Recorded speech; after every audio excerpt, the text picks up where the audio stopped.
Bonjour EB4.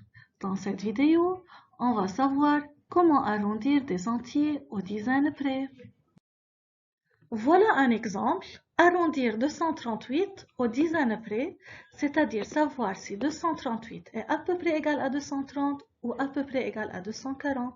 Donc, il faut toujours commencer par identifier le chiffre des dizaines, car on veut arrondir le nombre aux dizaines près. Ici, le chiffre des dizaines est 3.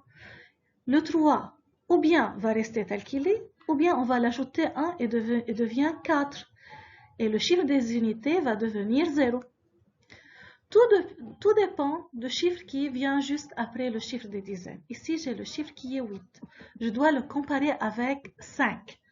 Comme 8 est plus grand ou égal à 5, donc j'ajoute au chiffre des dizaines 1. Or, 3 plus 1 égale 4. Et comme ça, je conclus que 238 est à peu près égal à 240. C'est-à-dire, on remplace le nombre 238 par un nombre qui lui est plus proche. Voilà un autre exemple. Arrondir 232 aux dizaines près, c'est-à-dire savoir si 232 est à peu près égal à 230 ou à peu près égal à 240. Comme d'habitude, il faut toujours commencer par identifier le chiffre des dizaines. Dans cet exemple, le chiffre des dizaines est 3. Donc, 3 va rester tel qu'il est, ou on va l'ajouter 1 à 3. Donc, ou bien 232 est à peu près égal à 230, ou bien à peu près égal à 240.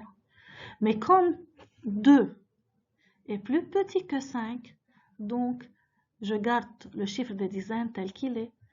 Dans l'exemple précédent, j'ai 8 après le chiffre des dizaines, qui est plus grand ou égal à 5. C'est pour cela que j'ai ajouté au chiffre des dizaines 1.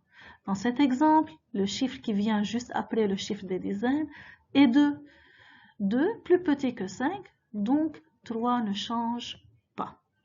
Et comme ça, je conclus que 232 est à peu près égal à 230.